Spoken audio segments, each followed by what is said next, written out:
সুপ্রিয় শিক্ষার্থীবৃন্দ, আসসালামু আলাইকুম। কেমন আছো তোমরা? ফার্স্ট ইয়ারের অনার্স ফার্স্ট ইয়ারের লিনিয়ার অ্যালজেব্রা ক্লাসে তোমাদের স্বাগতম। তোমাদের সঙ্গে আমার সিলেবাস অনুযায়ী ক্লাস শেষ। ভেক্টরটা আমরা রিপিট করতে চাচ্ছিলাম, তোমরা বলেছিলে তোমাদের চাহিদা অনুযায়ী ভেক্টরটা আমরা রিপিট করছি। তাহলে ভেক্টরের আমরা আগে ক্লাসে পড়িয়েছি, ডিটেইল ক্লাসে পড়িয়েছি একদম পুরো ভেক্টরটা। তারপরও আমি একটু তোমাদের, যেহেতু তোমরা বলেছো তোমাদের সুবিধার্থে আমি এটাকে আবার একটু রিপিট করছি। ভেক্টর কিন্তু আমরা ক্লাসেও বেশ কয়েকবার রিপিট করেছি। তাহলে চলো আমরা ক্লাসে চলে যাই, দেখি ভেক্টরের ক্লাসে চলে যাই।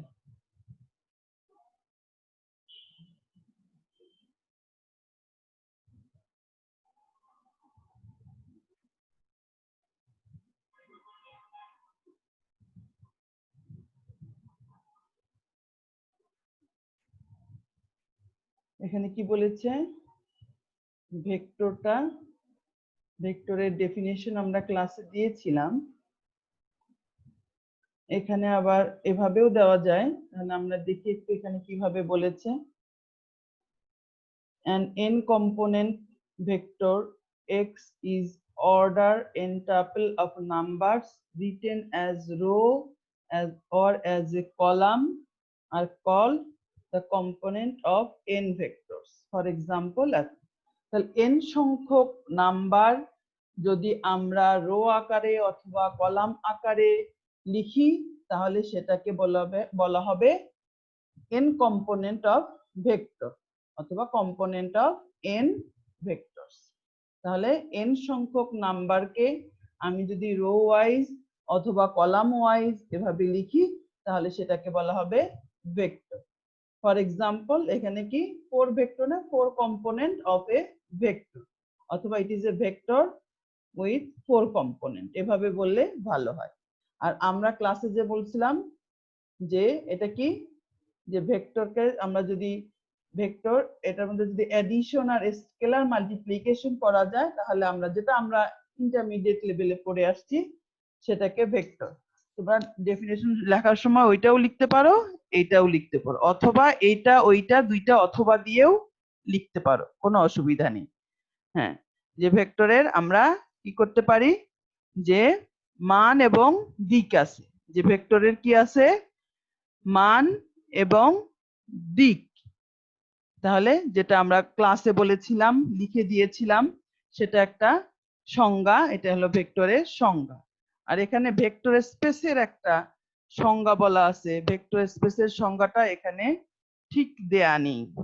ভেক্টর স্পেসের সংজ্ঞাটা এখানে ঠিকভাবে দেয়া নেই। আমরা ভেক্টর স্পেসের সংজ্ঞা কি বলেছিলাম, এ সেট অফ ভেক্টরস, একটা ফিল্ডে যদি একটা সেট অফ ভেক্টরস থাকে, সেই ভেক্টর গুলোর মধ্যে যদি অ্যাডিশন আর স্কেলার মাল্টিপ্লিকেশন করা যায় তাহলে সেটাকে আমরা বলবো সেট অফ ভেক্টর, সরি সেটাকে আমরা বলবো vector space. A set of vector over a field F is কি, এইখানে সাবস্পেসের মধ্যে যে কথাটা আছে, is closed with respect to the operation of addition and scalar multiplication. Okay, তাহলে set of n vectors over field F is called vector space। তাহলে তারপর এখান থেকে is closed with respect to the operation of addition and scalar multiplication। তাহলে set of vectors টাতে ক্লাসে অনেকবার অনেকভাবে বলা হয়েছে, একটা set of vectors, একটা ফিল্ডে একটা set of vector আছে, এই ভেক্টর গুলোর মধ্যে যদি অ্যাডিশন আর স্কেলার মাল্টিপ্লিকেশন করা যায় তাহলে সেই ভেক্টর সেট অফ ভেক্টরকে বলা হবে ভেক্টর স্পেস। সিমিলারলি সাবস্পেস বলতে কি বলছে, ওই সেট অফ ভেক্টর থেকে আমি যদি একটা সাবসেট নিই, এই যে সেট অফ ভেক্টরস, মনে করো আমাদের 5টা ভেক্টর আছে, সেই ভেক্টর গুলো প্রত্যেকটার মধ্যে অ্যাডিশন আর স্কেলার মাল্টিপ্লিকেশন করা যায়, তাহলে সেটাকে আমরা বলবো ভেক্টর স্পেস। n সংখ্যক ভেক্টর হলে n, আর 5 ভেক্টর হলে 5, আর f দিয়ে বোঝাচ্ছে ফিল্ড। একটা ফিল্ডে যদি n সংখ্যক ভেক্টর থাকে তাহলে সেটার মধ্যে যদি অ্যাডিশন আর স্কেলার মাল্টিপ্লিকেশন করা যায় তাহলে সেটাকে বলবো ভেক্টর স্পেস। এবং এই ভেক্টর স্পেস থেকে আমি যদি একটা সাবসেট নিই, মানে সেট অফ ভেক্টরসে ধরো 5টা ভেক্টরস আছে, সেখান থেকে আমি 3টা ভেক্টর নিলাম।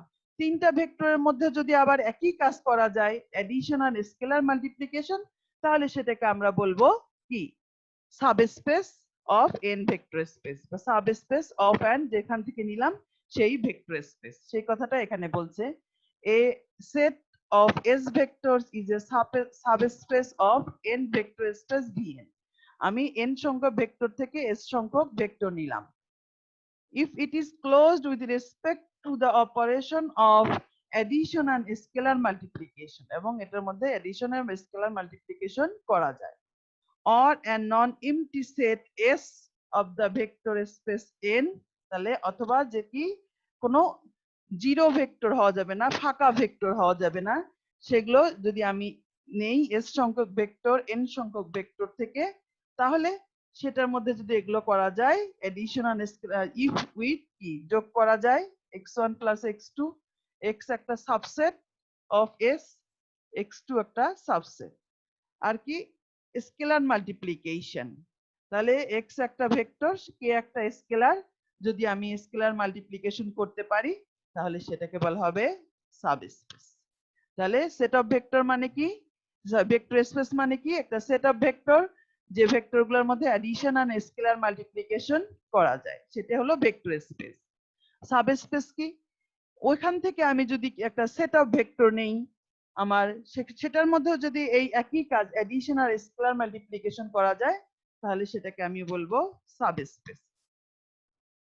Subspace span by a set of vector, subspace কে যদি আমি span by a set of vector, এগুলোর মধ্যে যদি লিনিয়ার কম্বিনেশন আকারে লেখা যায় তাহলে সেটাকে আমরা বলবো স্পান। দেখো a set of vectors x1 x2 xk from VNR, এখান থেকে নিলাম একটা set of vector is said to be span or generate এত if every vector in VNR, প্রত্যেকটা ভেক্টরকে can be written as a linear combination of x1 x2 xk, প্রত্যেকটা তাহলে একটা সেট অফ ভেক্টরের কে যদি আমি প্রত্যেকটা ভেক্টরকে লিনিয়ার কম্বিনেশন আকারে লিখতে পারি, তাহলে ওই set of vector is called subspace spanned by a set of vector, তাহলে সেটাকে আমরা বলবো span or generate of a subspace অথবা vector space, basis of a subspace অথবা বেসিস অফ এ ভেক্টর স্পেসও হতে পারে।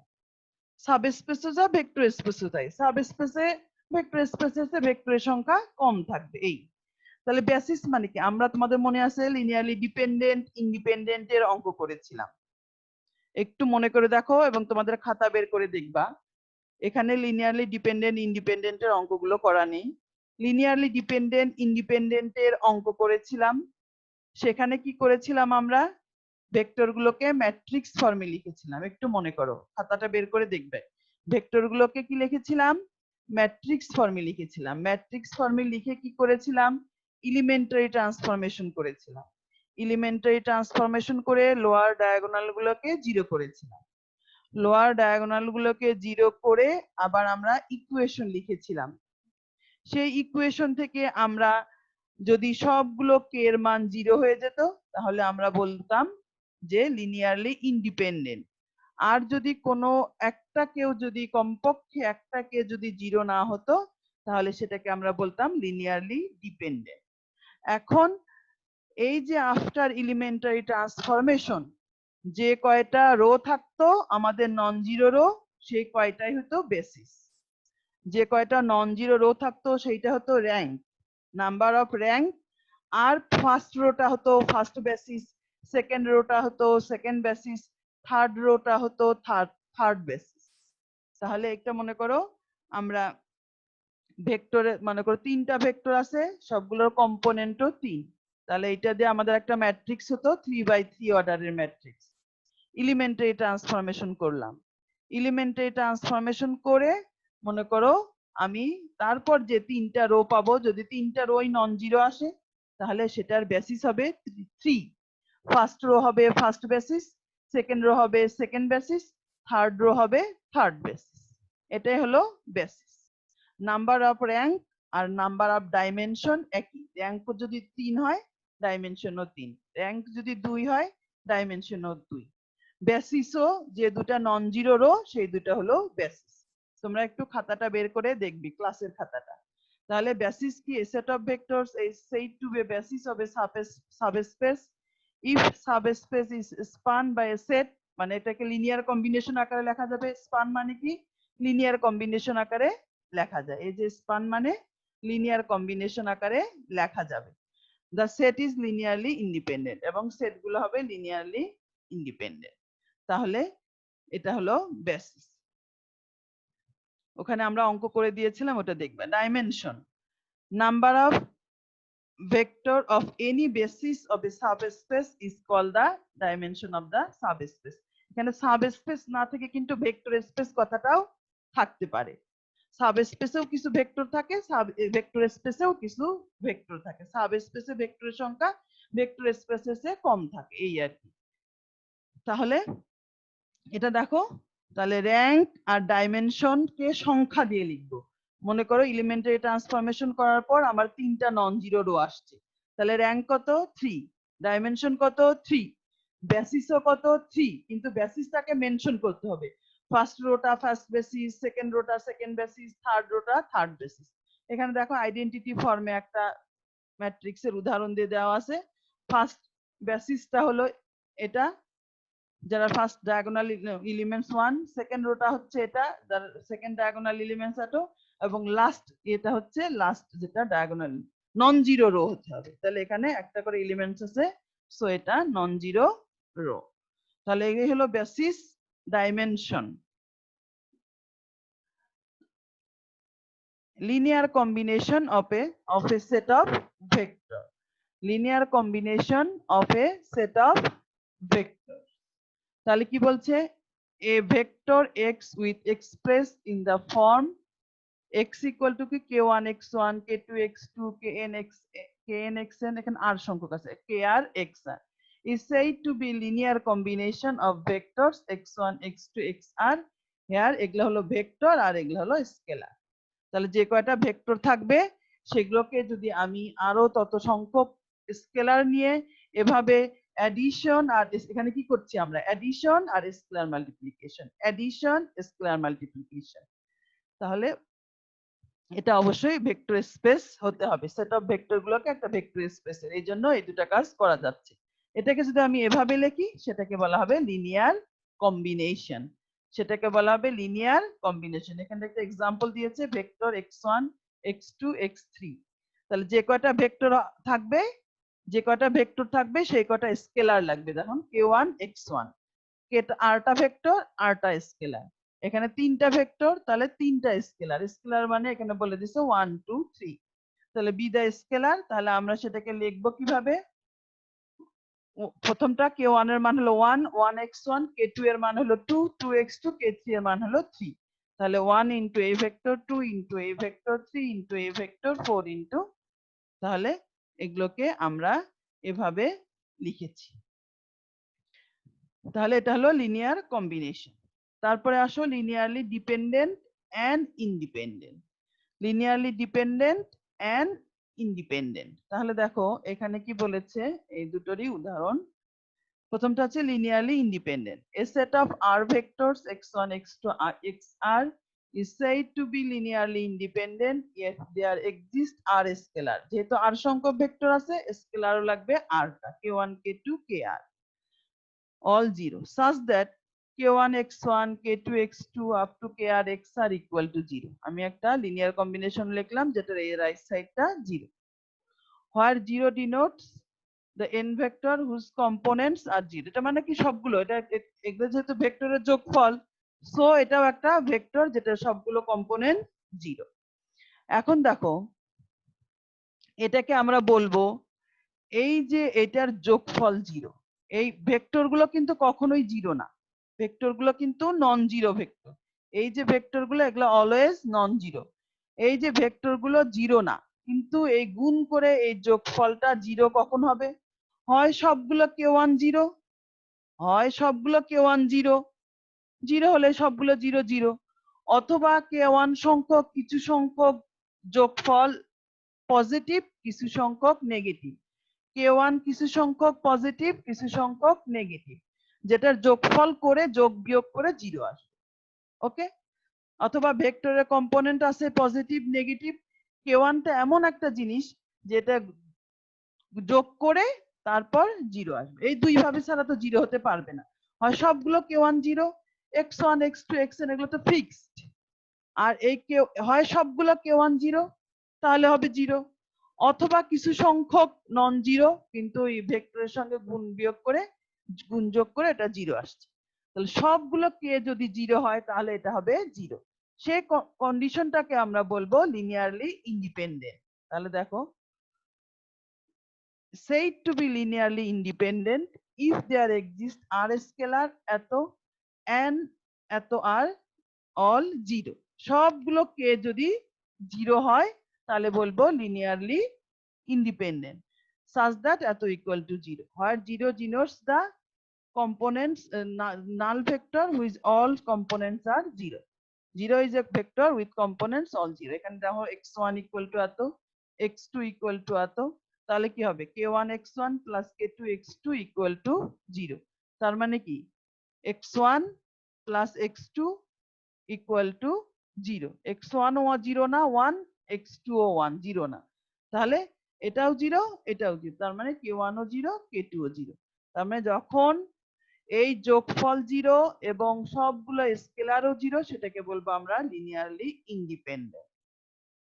আর এটা কি লিনিয়ারলি ডিপেন্ডেন্ট কি, তাহলে এই যোগফল 0 কিন্তু কে সবগুলো 0 না। A set of R vectors x1, x2, xr is said to be linearly dependent if there exists R scalar k1, k2, kr are not all 0, সবগুলো 0 না, such that কিন্তু এই যোগফলটা 0, or 0 denotes the vector of, এইটাকে বলা হচ্ছে একটা vector. এখানে একটা উদাহরণ দিয়েছে x1 equal to এত, x2 equal to এত, তার মানে k1 x1 k2 x2 equal to 0। এটাকে যদি আমি লিখি, এটাকে যদি আমি সঠিকভাবে লিখি x1, তাহলে এখানে এখানে k1 আসলে কি হবে, কয়েকটা ইকুয়েশন আসবে, k1 plus 3k2 equal to 0, 2k1 plus 6k2 equal to 0, 4k1 plus 12k2 equal to 0। এগুলোকে সলিউশন করলে দেখা যাবে k1 equal to 3, k2 equal to -1, তার মানে k গুলো সব 0 না। তাহলে একটা লিনিয়ার কম্বিনেশন ইকুয়াল টু 0 হবে যখন সবগুলো scalar, that means k1 k2 সবগুলো kr এগুলো 0, তখন সেটা হবে লিনিয়ারলি ইন্ডিপেন্ডেন্ট। কিন্তু লিনিয়ারলি ইন্ডিপেন্ডেন্ট কি, লিনিয়ার কম্বিনেশনটা 0 বাট যে স্কেলার গুলো k1 k2 0 না, তখন হবে linearly dependent. Inner product, inner product মানে কি x dot product, x dot y, x transpose y, একটাকে রো ফর্মে ধরতে হবে একটাকে কলাম ফর্মে ধরতে হবে, x1 y1 x2 y2 xn y, এটাকে আমরা বলি ডট প্রোডাক্ট বা ইনার প্রোডাক্ট। এটা ভেক্টরের সংখ্যা ভেক্টরের কম্পোনেন্টের সংখ্যা সমান হতে হবে, x1 n সংখ্যক vector, y1 y2 yn n সংখ্যক ভেক্টর, তাহলে ইনার প্রোডাক্ট হবে x dot y। x dot y মানে একটা রো ফর্মে লিখতে হবে, ভেক্টর কলাম ফর্মে থাকতে এটাকে রো ফর্মে লিখতে হবে আর এটাকে কলাম ফর্মে লিখে গুণ করতে হবে, এটা হলো ইনার প্রোডাক্ট। আরটা লেন্থ অফ এ ভেক্টর, এগুলো আমি সবই পড়িয়েছি ক্লাসে। If x is a vector of VNR, then the positive square root of the inner product of x and x is defined as the length of a vector, এটাকে এভাবে denote করা হয়।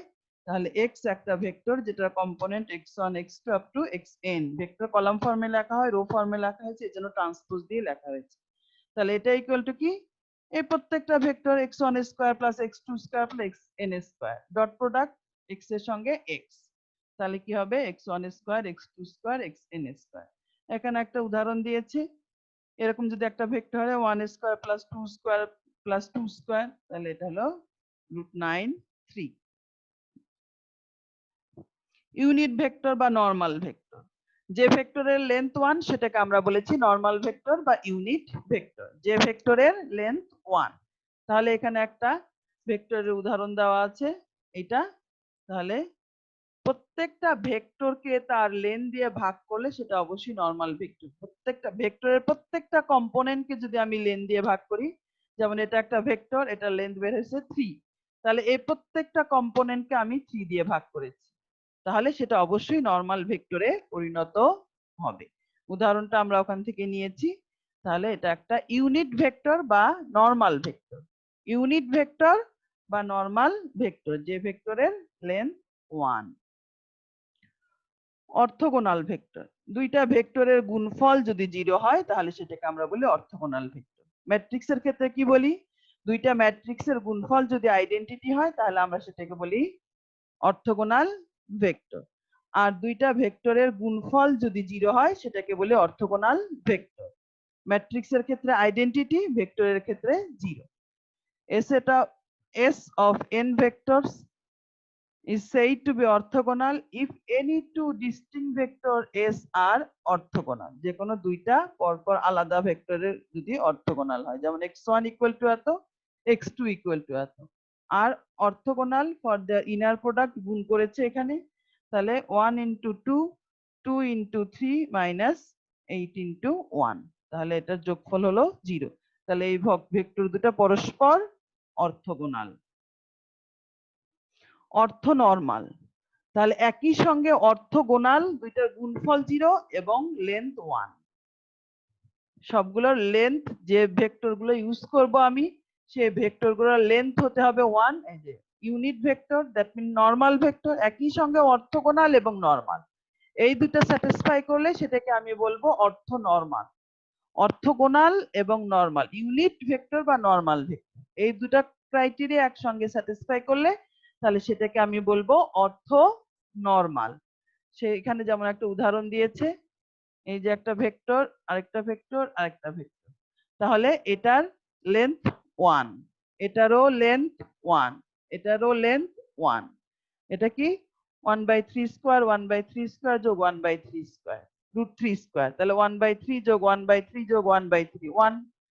এখানে 1/√6, তাহলে 1/6, 2/6, তাহলে 2 স্কয়ার করলে 4/6, 1/6, তাহলে 1 যোগ 4 যোগ 1, তাহলে 6, আর √6 কে স্কয়ার করলে 6, 6/6 মানে 1।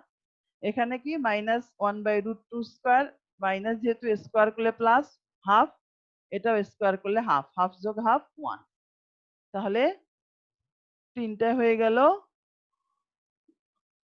আমাদের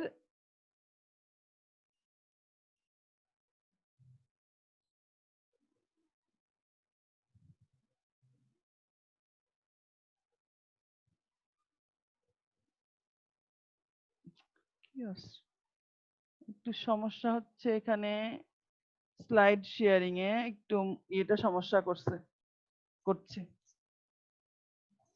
রাফেল, এই কম্পিউটার সমস্যা করছে, হঠাৎ করে অ্যাভাস্টের হয়ে যায়, এটা চলে আসলো, কেটে দিলাম, তারপর আবার এটা আসলো, আসছে এখন।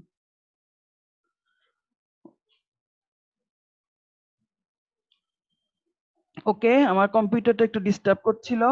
হ্যাঁ, এখন দেখো, এটা নরমাল, সবগুলোর লেন্থ 1, আবার একই সঙ্গে অর্থোগোনাল হতে হবে, এটা এটা গুণ করে 0 হতে হবে, এটা এটা গুণ করে 0 হতে হবে, এটা এটা গুণ করে 0 হতে হবে। তোমরা এটা করে দেখবা, x1 x2 মাল্টিপ্লাই করে দেখবা 0, x1 x3 মাল্টিপ্লাই করে দেখবে 0, কেন দেখো এখানে দেখো, এটা ইনটু এটা মাল্টিপ্লাই করলে কি 1/√18, 1/√18, মাইনাসটা কি 2/√18 আর প্লাস 1/√18, তাহলে মাইনাস 2/√18 প্লাস 2/√18 0।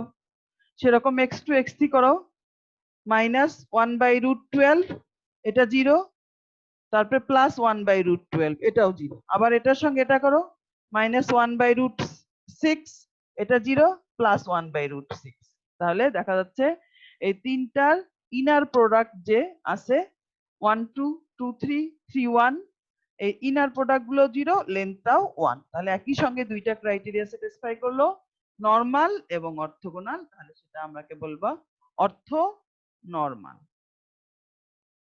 মিউচুয়ালি অর্থোগোনাল, একই, উপরেরটাও কিন্তু আমাদের মিউচুয়ালি অর্থোগোনালেরই উদাহরণ, মানে পরস্পর এটা শুধু অর্থগোনাল বলছি। এই যে উপরে ভেক্টরটা আমরা একই উদাহরণ দিতে পারতাম, ওই ভেক্টরটা একটু চেঞ্জ করে এখানে ইউজ করা হয়েছে আর যাই হোক, এখানে দুইটা ভেক্টর x1 x2 আর orthogonal if their inner product is 0 and a set of vector, এরকম সেট অফ ভেক্টরের পরস্পরগুলো যদি অর্থগোনাল হয় তাহলে বলবো মিউচুয়ালি অর্থগোনাল।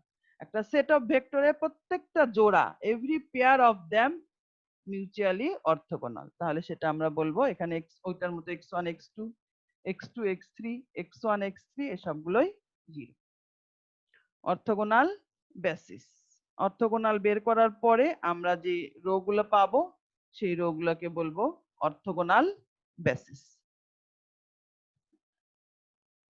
অর্থনর্মাল বেসিস, এরকম অর্থনর্মাল সেট অফ ভেক্টর বের করার পর যে রো গুলো পাবো সেগুলোকে বলবো অর্থনর্মাল বেসিস। এখানে কয়েকটা থিওরাম আছে, এখানে একই থিওরামের কয়েকটা রিপিটেশন আছে। এখানে দেখো এই থিওরাম আর পরের থিওরামটা একইভাবে রিপিট করেছে, শুধু আমি নিচের থিওরামটা করিয়েছি ক্লাসে। এখানে কি বলছে, the non-zero vectors x1 x2 xn are linearly independent if and only if one of the vectors xk is a linear combination of the preceding vectors. ওকে, এটা দেখো, এটা যদি একটা লিনিয়ারলি ডিপেন্ডেন্ট সেট হয় তাহলে xk টাকে বাকিগুলো লিনিয়ার কম্বিনেশন, তার আগের গুলো লিনিয়ার কম্বিনেশন আকারে লেখা যাবে। এইটা আর আমি করেছিলাম ক্লাসে, এইটা দেখো, the vectors x1 x2 xn are linearly independent if and only if of them one if any of them যে কোনো একটাকে expressed as a linear combination of the others। একই থিওরাম, আমরা এটাই পড়বো। এই প্রমাণটাই ওখানে একইভাবে ওখানে একটু ঝামেলা করে করা আছে, এটাই ইজি। মানে একটা লিনিয়ারলি ডিপেন্ডেন্ট সেট অফ ভেক্টরের যে কোনো একটা ভেক্টরকে বাকিগুলোর লিনিয়ার কম্বিনেশন আকারে লেখা যায়। তাহলে এখানে expressed as a linear combination of others, ওখানে লেখা যায় expressed as a linear combination of the preceding vector, আগের গুলোর একই কথাই। আমরা এই প্রমাণটা ক্লাসে করেছিলাম, তারপর আবার রিপিট করছি। Suppose that vectors x1 x2 xn are linearly dependent. আমরা দুই ভাবে প্রমাণ করব, একবার লিনিয়ারলি ডিপেন্ডেন্ট ধরে প্রমাণ করব যে এগুলো আরেকটা লিনিয়ার কম্বিনেশন আকারে লেখা যায়, আবার লিনিয়ার কম্বিনেশন ধরে প্রমাণ করব যে এগুলো লিনিয়ারলি ডিপেন্ডেন্ট। দুই ভাবে প্রমাণ করব, কেন বলা আছে কি ইফ এন্ড ওনলি ইফ। তোমরা জানো ইফ এন্ড ওনলি ইফ বা নেসেসারি এন্ড সাফিসিয়েন্ট, এই দুটো কথা বলা থাকলে থিওরাম গুলোকে একবার নরমালি প্রমাণ করতে হয়, আবার কনভার্সলি বা উল্টো ভাবে প্রমাণ করতে হয়। তাহলে আমরা দুই ভাবে প্রমাণ করব। সাপোজ দ্যাট এটা লিনিয়ারলি ডিপেন্ডেন্ট, প্রথমে বলছি লিনিয়ারলি ডিপেন্ডেন্ট হলে যে কোনো একটাকে বাকিগুলোর লিনিয়ার কম্বিনেশন আকারে প্রকাশ করা যায়।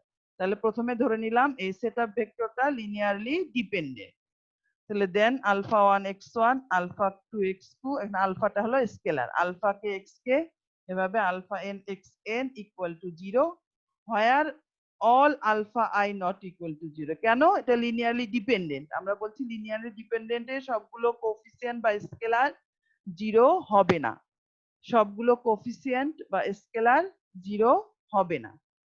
তাহলে এটাকে আমরা কি বললাম, যে এটা equal to 0 but all alpha I বা odd scalar not all 0। let the coefficient xk, vector গুলো 0 না, ভেক্টর গুলো 0 না, that is alpha কেও not equal to 0, কারণ বলা আছে লিনিয়ারলি ডিপেন্ডেন্ট। এখন দেখো যে কোনো একটাকে আলফা কে এক্স কে আমি এপাশে নিয়ে আসলাম, একটাকে অন্যগুলোর লিনিয়ার কম্বিনেশন আকারে দেখা যাবে। তা আমি ওখানে উপরেটাতেও কিন্তু এই আছে, এক্স কে প্রিসিডিং গুলো লিনিয়ার কম্বিনেশন আকারে দেখা যাবে। তাহলে এটাকে আমি যদি এপাশে নিয়ে আসি, এটা বা এপাশে রাখি, আর বাকিগুলোকে যদি ওই সাইডে নিয়ে যাই, এগুলো সব নেগেটিভ হয়ে যাবে, এগুলো সব নেগেটিভ। এখন যে কোনো একটা ভেক্টর এক্স কে আমি আলাদা রাখলাম, তাহলে মাইনাস এটা সবগুলো আলফা কে দিয়ে ভাগ হয়ে গেল। তাহলে স্কেলার স্কেলার ভাগ করে এটাও কিন্তু একটা স্কেলার, স্কেলার স্কেলার ভাগ করে এটাও একটা স্কেলার। তাহলে স্কেলার ভেক্টর এটা মাইনাস, স্কেলারের সাইনটা মাইনাস, স্কেলার ভেক্টর ভাবে একটা লিনিয়ার কম্বিনেশন। এটা কি, দ্য ভেক্টর গুলা ওয়ান অফ দেম, যে কোনো একটাকে যদি আমি এপাশে নিয়ে আসতাম লেখা যেত না? এখানে আলফা কে এক্স কে নিয়ে আসছি, আমি যদি এটাকে নিয়ে আসতাম তাও করা যেত, এটাকে নিয়ে আসতাম তাও করা যেত, এটাকেও করা যেত, এটাকেও করা যেত, যে কোনো একটাকে এপাশে নিয়ে আসলেই আমি এক্স কে টাকে বাকিগুলো লিনিয়ার কম্বিনেশন আকারে লিখলাম। এক্স ওয়ানটাকেও করতে পারি, এক্স টু কেও করতে পারি। তাহলে since x k is the linear combination of কি, এপাশে শুধু কেটা থাকবে না, কেটাকে বাকিগুলো লিনিয়ার কম্বিনেশন আকারে লিখলাম, একটা প্রমাণ হয়ে গেল। কনভার্সলি কি, লিনিয়ার কম্বিনেশন, তারপর বের করব linearly dependent. Conversely, suppose that xk is a linear combination of the set of vectors, যেটা প্রমাণ করলাম সেটাই ধরলাম এখানে, তারপর প্রমাণ করব লিনিয়ারলি ডিপেন্ডেন্ট। তাহলে xk ইকুয়াল টু এত আমি লিখলাম। এখন কি, এই xk টাকে যদি এ পাশে নিয়ে আসি, এখন এটাকে লিনিয়ার কম্বিনেশন লিখবো, লিনিয়ার কম্বিনেশন লিখলাম। আমরা জানি ডিপেন্ডেন্ট প্রমাণ করব কি, একটা linear combination equal to zero কিন্তু সবগুলো স্কেলার জিরো না, তখনই হচ্ছে লিনিয়ারলি ডিপেন্ডেন্ট। তাহলে এইটাকে এটা এই পাশে আসছে, আমাকে এই সাইডটা জিরো করতে হবে।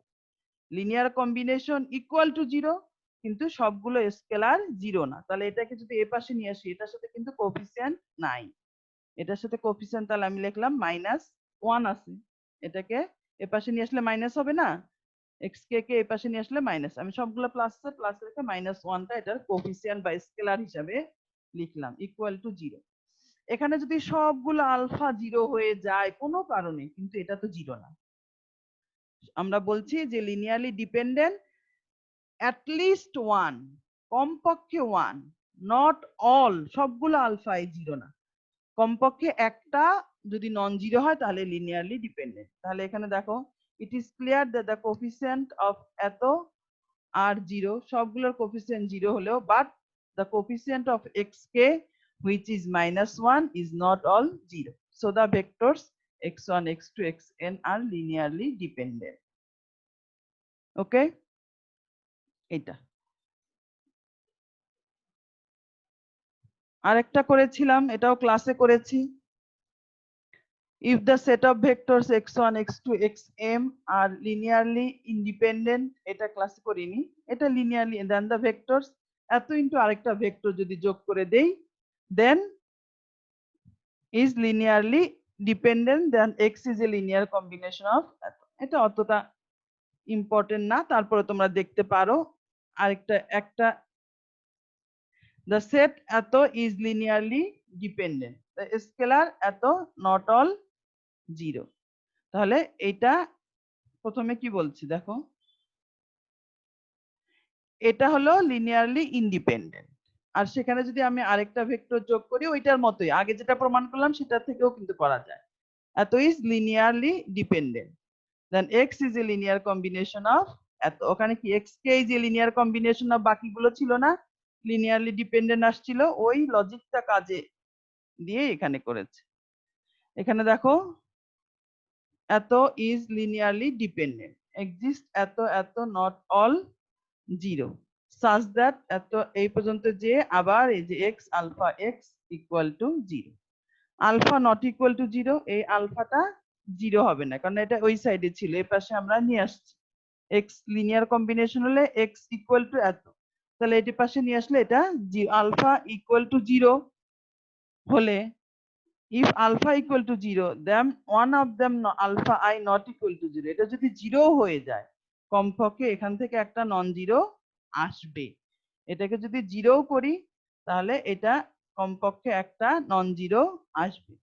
since the set of এত is linearly independent, এই ভেক্টরটা যেহেতু লিনিয়ারলি ইন্ডিপেন্ডেন্ট, এই m পর্যন্ত লিনিয়ারলি ইন্ডিপেন্ডেন্ট, m পর্যন্ত সবগুলো আলফা জিরো, এই আলফাটা জিরো আসবে না, since so that এত equal to 0 where alpha I equal to 0, this is a contradictory above the statement, this implies that alpha equal to 0 not equal to 0। তার মানে প্রমাণটা আমি কিভাবে করলাম আবার বলি, এখানে যে আমি এই পর্যন্ত লিখে পরে আরেকটা ভেক্টর লিখেছি x, x is a linear combination of এত ছিল, তাহলে এই যে উপরে যেরকম xk is a linear combination of others, এই যে এখানে কি ছিল xk is a linear combination of others, সেখানে xk এর যে কোফিসিয়েন্ট এটা কিন্তু জিরো না, সেরকম এই ভেক্টর যেটা আমি, এইটা লিনিয়ারলি ইন্ডিপেন্ডেন্ট, এখানকার কোএফিসিয়েন্ট গুলো সব 0, বাট এখানে আমি আরেকটা ভেক্টর নিয়ে আসলাম এক্স, যেটার কোএফিসিয়েন্টটা আলফা। তাহলে এটা যদি এক্স, যদি এগুলা লিনিয়ার কম্বিনেশন হয়, এক্স এই পাশে নিয়ে আসলে এটা কি হবে মাইনাস এক্স, যেটার কোএফিসিয়েন্ট হবে 1, সেটাকে বলা হয়েছে এখানে আলফা। এই যে এটা হলো কি, এটাকে বলছে লিনিয়ারলি ডিপেন্ডেন্ট, কিন্তু এই এম পর্যন্ত হচ্ছে লিনিয়ারলি ইন্ডিপেন্ডেন্ট। তার মানে কি এই আলফাটা 0 হবে না, কিন্তু আমরা ধরলাম আলফা ইকুয়াল টু 0, তাহলে যে কোনো একটা তাহলে নন জিরো আছে। কিন্তু এখানে তো যে কোনো একটা নন জিরো থাকতেই পারে না, এক্স এম পর্যন্ত যে কোনো একটা নন জিরো থাকতেই পারে না, কেন এক্স এম পর্যন্ত লিনিয়ারলি ইন্ডিপেন্ডেন্ট, সেই কথাটাই এখানে বলছে। Since the set of vectors এত আর লিনিয়ারলি ইন্ডিপেন্ডেন্ট, কাজে আলফা এম পর্যন্ত সবগুলোই 0, সো দা সেট এত equal to 0 when alpha i equal to 0। তাহলে এখানে আমি যদি আলফা আই, এখানে আলফা আই যদি নট অল 0 ধরি, এটা কন্ট্রাডিক্টরি, কেননা এই পর্যন্ত লিনিয়ারলি ইন্ডিপেন্ডেন্ট, সেই জন্য তো বলছে অতএব আলফাটাই 0 না, এই যে লাস্টে যে আলফা এটাই আমাদের 0 না। তাহলে ফ্রম ইকুয়েশন 1 এটাকে যদি এ পাশে নিয়ে যাই আগের থিওরেমের মতো, আলফা কে এক্স কে এটাকে যদি এ পাশে নিয়ে যাই, তাহলে এগুলো হবে এ পাশে। এখন এক্স ইকুয়াল টু এই আলফা দিয়ে ভাগ হয়ে গেল, তাহলে এটা কি হয়ে গেল, x is a linear combination of the vector, আগেরটার মতোই।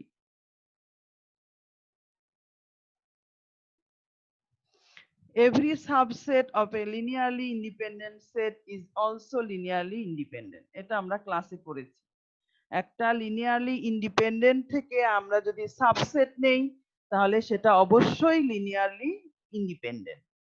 কেন অবশ্যই হবে, কেন আমরা লিনিয়ারলি ইন্ডিপেন্ডেন্ট মানে কি, x1 x2 xk is a subset of linearly independent x1 x2 xk up to xn, এই x পর্যন্ত নিয়ে একটা সাবসেট ধরলাম, তাহলে এটা যদি লিনিয়ারলি ইন্ডিপেন্ডেন্ট হয়, তাহলে কি হবে alpha 1 x1 alpha 2 x2 alpha k xk alpha n xn equal to 0। Linearly ইন্ডিপেন্ডেন্টের সংজ্ঞা অনুযায়ী সবগুলো আলফাই 0।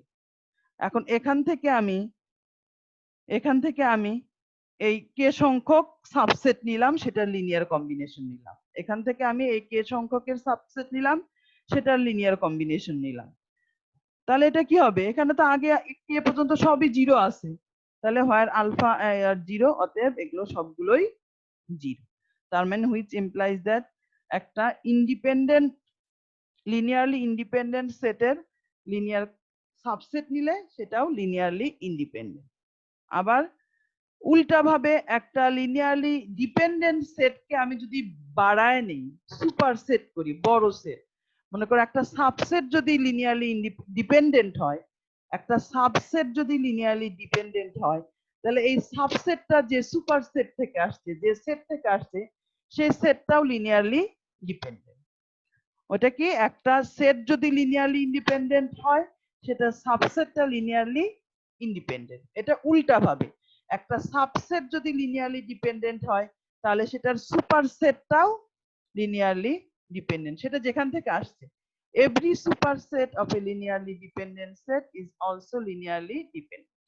তাহলে এখানে কি, এটা মনে করো একটা সুপারসেট, সেখান থেকে সাবসেট নিছি কি এক্স পর্যন্ত, এই সুপারসেটটা কি লিনিয়ারলি ডিপেন্ডেন্ট, তাহলে এই সেটটা এখান থেকে একটা সাবসেট নিলাম x1 x2 xk, সুপারসেট থেকে একটা সেট নিলাম। দেন বাই ডেফিনেশন এটা কি, এটা লিনিয়ারলি ডিপেন্ডেন্ট, সেটা বলছে দেন বাই ডেফিনেশন উই গেট এত ইকুয়াল টু 0, এত নট ইকুয়াল টু 0। আমি সাবসেটটাকে ধরলাম লিনিয়ারলি, ধরে নিলাম সাবসেটটা লিনিয়ারলি ডিপেন্ডেন্ট, এই সাবসেটটা এখানে আলফা আই গুলো 0 না। এখন এটাকে যদি আমি এক্সটেন্ড করি 0 ইনটু এত 0 ইনটু এত 0 ইনটু এত, এটাকে সাবসেটটাকে সেট বানাইলাম, কে পর্যন্ত ছিল একটা ভেক্টরের সাবসেট বা সেট, সেটাকে সুপারসেট বানালাম এক্স পর্যন্ত, তাহলে এটা ইকুয়াল টু লিনিয়ারলি ডিপেন্ডেন্ট, কারণ এইগুলো তো 0 না, এর মধ্যে যে কোনো একটা নন জিরো আছে। তা আমরা জানি এই linear combination equal to 0 at least 1 alpha বা 1 স্কেলার নট ইকুয়াল টু 0। তাহলে এই যে আলফা 1 আলফা 2 আলফা কে, এটার মধ্যে কমপক্ষে একটা নন জিরো আছেই, এবং সেটা এটারই পার্ট, বাকিগুলো জিরো হলেও এখানে একটা নন জিরো আছে, but here not all alpha i are zero, এখানে সবগুলো আলফা জিরো না।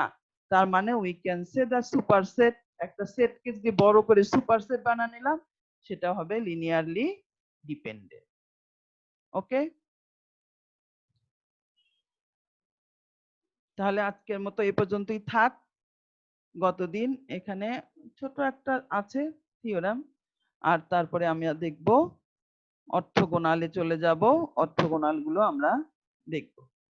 তাহলে আমরা ভেক্টরের আরেকটা ক্লাস করব, করে আমরা তোমাদেরকে আরো একটু আইডিয়া দেওয়ার চেষ্টা করব। এগুলো যদিও ডিটেইল আমরা একটা পড়েছি, 2বার করে ভেক্টরটা ক্লাসে রিপিট করেছি আমরা।